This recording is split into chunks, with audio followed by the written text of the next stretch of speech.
他是可怕至极的少年名将，虽然年少却灵活快速，虽然年轻但实力强劲。无论你是国内王者还是外国拳王，在他的面前除了尽力支撑别无他法。出身于山城重庆，扬名于北京黑虎搏击俱乐部，他的人生格言不胜利勿宁死。而这一次他即将面对来自印度的野蛮猛兽雷汉卢拉。雷汉卢拉来自于印度的野蛮人，虽被称之为野蛮，但却极富于冒险精神。在这场比赛之前曾经拿下过香港泰拳冠军，在2022年又拿下了香港摔跤冠军，同年拿下了香港跆拳道冠军。这一次代表江苏浩盛格斗俱乐部出战，目前战绩4战3胜1负，25岁，身高1.78米，臂展1.84米，技术核心综合格斗。雷汉卢拉相信自己能赢得这一场比赛，面对这位小将，他的想法只有一个：八角笼中见真章。那么这场比赛具体结果如何？亲爱的观众朋友们，让我们一起来拭目以待。年龄相差了6岁。第一回合。好的，第一回合已经正式开始，红方选手就是我们的李磊，而蓝方选手则是野蛮人雷汉卢拉。那么这一场比赛是十分的有趣啊，主要是雷汉卢拉这个状态实在是太令人亢奋了。参加过泰拳拿到冠军，参加过这个摔跤拿到冠军，参加过跆拳道依旧是拿到冠军，可以说也是不停尝试的这么一位选手啊，而且这个岁数也不是很大，25岁。但是相比李磊来说的话还是偏大一些啊，李磊是小将中的小将，刚刚成年19岁。好，我们可以看到直接是一次击倒，要直接做地面啊断头台，看一下可不可以做出。看到是一个带臂圈头，从这个位置可以做蟒蛇脚，也可以做带臂断头台，或者转为打死脚，或者是转换拿背等等等等。好，对方还是要去全力的破掉对方的防卫。那么我们看李磊压胯。现在李磊看如何转换，但是雷汉卢拉他的缠斗水平呢也是相当了得。好，想要去转换，看到雷汉卢拉他的单手格挡，看这个把已经是破掉了，已经破掉了。现在是反为雷汉罗拉在采取抱摔的尝试。可以说刚才的游手转攻真的是一瞬间就完成了。之后我们看现在李磊是用弓箭步防止对方去拿自己的抱摔。这个就是2条大手臂呀，他能够圈起来非常大的空间，非常大。然后现在李磊还是在奋力的去防摔，雷汉卢拉还是在奋力的想要把李磊拖向地面。是我们看到李磊其实之前在北京的柔术比赛当中呢，他更擅长的是不道服的缠斗。好，直接抱倒。像雷汉卢拉这样的选手呢，确实啊，像一条蟒蛇一样。是。双方的好的，目前来看的话，雷汉卢拉这个状态非常的不错啊，不光是挣脱了李磊的压制，而且是反转开始压制起李磊来。这个战局一下子变得焦灼起来了啊！双方选手地面都很强，而且打得都非常的黏。我们来看一下李磊有没有机会挣脱出来，感觉还是有一些困难啊。对手已经是抢到一只腋下了，哎呦，断头台，同样的招式啊！小心了，李磊要小心了。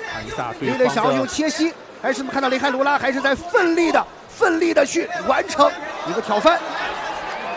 哇，真的，这位选手啊，25岁的雷汉卢拉，他的缠斗水平呢，让我想到了老一辈的像巴西啊本土的缠斗风格。没错，而且我们看他当时是以67公斤的体重啊，在77公斤的摔跤比赛当中夺冠，真的是太难得。想要转换，李磊要小心了，李磊要处理掉这个把位。没错，哦，这边单是一个圈头啊，真的会有非常多的变化。看，想拿背。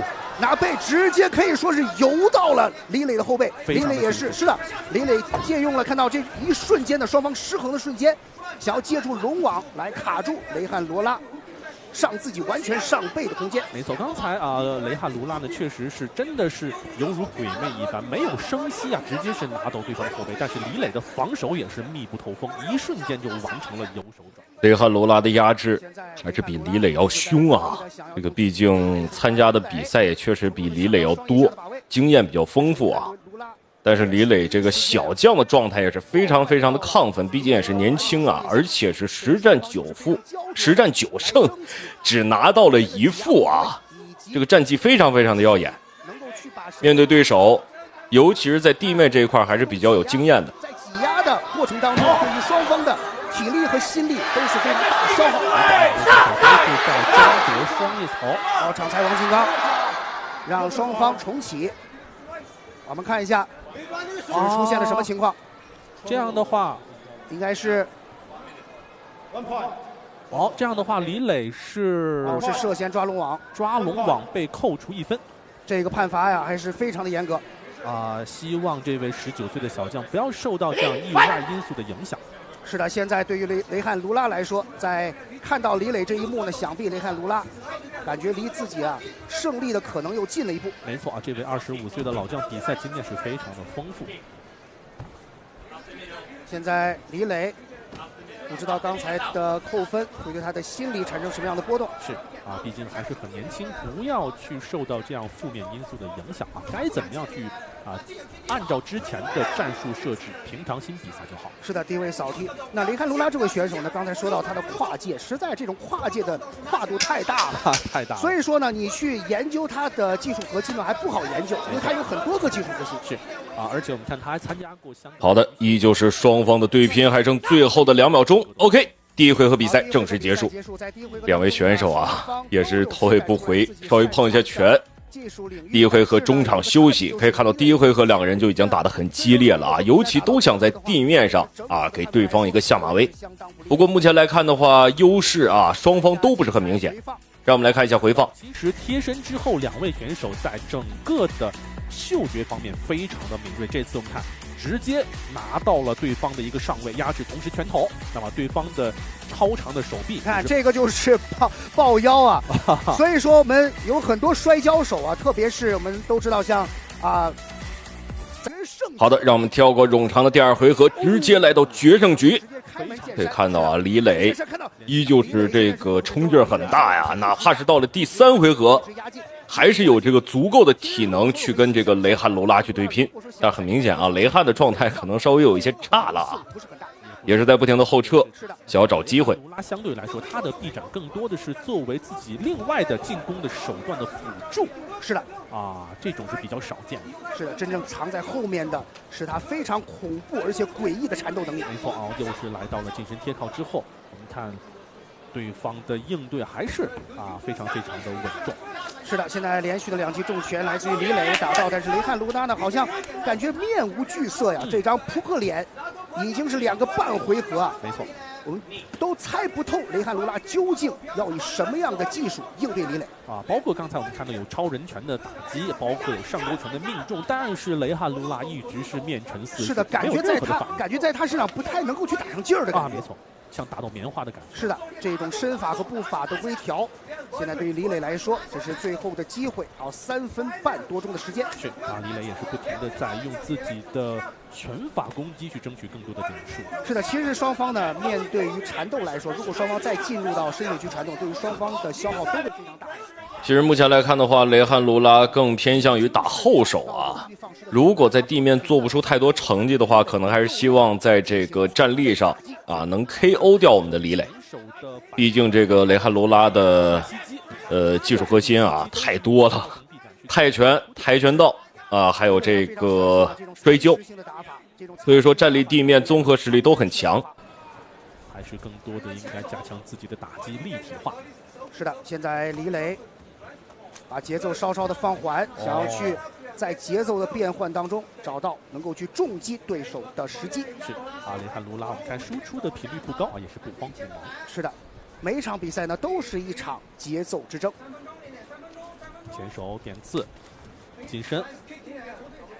现在感觉雷汉卢拉他的整体节奏呢一直都没变，一直都是可以说不慌不忙，不紧不松，就觉得我就要这样的这种节奏，你给我打3回合、5回合、7个回合都没问题。没错，不管你是想快还是你是想慢，但我一直呢是以这种不变应万变。是的，你看到再一次的积攒的力量去蓄力，想要去对李磊的肝区进行打击。要小心李磊要加强超人拳，看能不能多来几次。是李磊应该加强自己的沉肘的一些防守，因为对方看那个臂展打上去，肘尖的位置非常的难受。是的。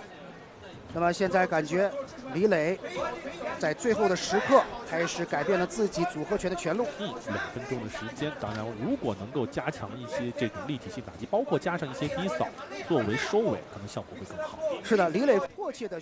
好的，经过了短暂的鏖战，李磊也开始学奸了啊，不停的后撤，也是想打后手。这双方不停的想打后手啊，前手实在是不太占便宜，而且啊，虽然说这个雷汉罗拉身高啊比我们的李磊是差上那么两个人身高不差，但是他这个臂展确实是要比李磊要长太多了啊！他184的臂展，这我们的李磊才这个173的臂展啊！好，让我们继续回到比赛。还是有一些松懈。是的，真的雷汉卢拉他太冷静了，太冷静了。这场比赛，李磊呢是多次的想要去进攻打入，但是雷汉卢拉确实2条长手臂造成了非常大的干扰。现在是乘胜追击，对方乘胜追击。在第3回合，我们看到体能下降的过程当中，对于自己跟对方的距离上的这些步伐做到丝毫不慌乱。其实李磊呢，因为在现场呢，选手是听不到我们的声音的。是。其实我们是，希望李磊如果是在刚才追击3到4次，如果你加到6、7、8次的时候，很多时候就在那儿成功了。没错。大家记得，我们有时候看老比赛会学非常多的东西啊。当时为什么维托 Belfort 能够去连续的 KO 班德雷修瓦呢？是因为在比赛赛前啊，传奇教练会也告诉我，当时啊，他其实是知道内幕的，说上场之前的维托非常的紧张，哇，非常的紧张，都是已经是全身发抖、冒虚汗了。但是呢，他就是非常理性的，底下说你再往前冲几次，他就不停的，所以说造成了天马流星拳的名场面。没错，那次连续的追击大概有10几拳左右。是的，是的，所以说很多都是非常规的，要出奇制胜。中扫，看这样的话，最后10秒钟，李磊还在不停的输出。是的，连续的输出。李磊现在是，再次的对撞，压点的重拳。连续的打击。